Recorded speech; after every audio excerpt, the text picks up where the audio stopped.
اعوذ باللہ من الشیطان الرجیم بسم اللہ الرحمن الرحیم اللہم صلی علی سیدنا محمد نبی الامی والآلہ وصحبہ بارک وسلم صلی علیہ اباب ذوقار تاجدار کائنات فخر موجودات امام الانبیاء سید المرسلین رحمت للعالمین کا فرمان علی شان حضرت ابن عباس رضی اللہ تعالیٰ عنہ بیان کرتے ہیں۔ اس حدیث کے راوی ہیں اور کتاب مشکوٰۃ شریف، شرح مشکوٰۃ شریف جلد نمبر 3 صفحہ نمبر 253 اور حدیث کا رقم نمبر 2023۔ راوی حضرت ابن عباس رضی اللہ تعالیٰ عنہ بیان کرتے ہیں کہ رسالت مآب صلی اللہ علیہ وسلم نے ارشاد فرمایا کہ جس کے سینے میں قرآن نہیں وہ ویران گھر کی طرح ہے۔ اس کو امام ترمذی نے بھی روایت کیا ہے کہ وہ سینہ جس میں رب کائنات کی کتاب نہیں وہ ویران گھر کی مثال ہے، ویران گھر کی طرح ہے۔ اور اسی موضوع پر آگے حضرت ابو سعید خردی بیان کرتے ہیں، 2033 نمبر حدیث ہے، اور وہ بیان کرتے ہیں کہ رسالت مآب صلی اللہ علیہ وسلم نے ارشاد فرمایا کہ اللہ تعالی فرماتا ہے کہ جسے قرآن مجید میرے دوسرے ذکر اور مجھ سے مانگنے سے روک دے،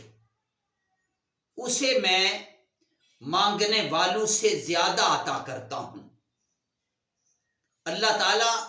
کے کلام کی فضیلت تمام کلاموں پر ایسی ہے جیسے اللہ تعالی کی عظمت اپنی خلق پر ہے، مخلوق پر ہے۔ اس حدیث میں قرآن پاک کی شان بیان کی گئی اور دوسرا فرمایا کہ وہ لوگ جو قرآن کے ذکر میں مشغول رہتے ہیں، قرآن پڑھتے پڑھاتے رہتے ہیں، سیکھتے سکھاتے رہتے ہیں، قرآن کا درس دیتے رہتے ہیں، قرآن کی تلاوت کرتے رہتے ہیں، قرآن کے غور و فکر میں لگے رہتے ہیں، جو احباب تجوید پڑھاتے ہیں، قرآن پڑھاتے ہیں، یعنی قرآن کا پڑھنا پڑھانا سکھاتے ہیں، اگر وہ اتنے مشغول رہتے ہیں، انہیں اگر دعا کرنے کی فرصت نہیں ملتی، اپنے لیے دعا کرنے کا وقت نہیں ملتا،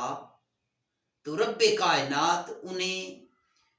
اتنا عطا فرما دیتے ہیں کہ انہیں ضرورت ہی نہیں رہتی، بن مانگے رب انہیں عطا فرما دیتا ہے۔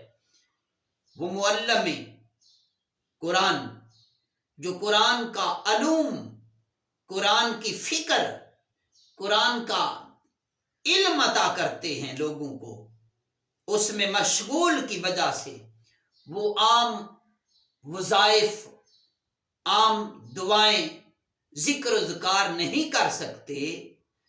تو رب کائنات قرآن مجید پڑھنے کی برکت سے ان کی دعائیں، ان کی مناجات جو دل میں وہ التجا کرتے ہیں، رب قبول فرما لیتا ہے، رب انہیں عطا فرما دیتا ہے۔ رب اتنا عطا فرماتا ہے کہ انہیں مانگنے کی ضرورت ہی نہیں پڑتی، کیونکہ اباب ذوقار اس خالق کی بارگاہ میں التجا کرنی ہوتی ہے، تو جلد سے جب بندہ التجا کرتا ہے تو اللہ عطا فرما دیتا ہے۔ اباب ذوقار قرآن مجید یا تعلیم میں قرآن بالواسطہ، راوی لکھتے ہیں کہ قرآن مجید کی تعلیم بالواسطہ بھیک ہے، جیسا کہ ہمارے دروازوں پر بکاری کھڑے ہو کر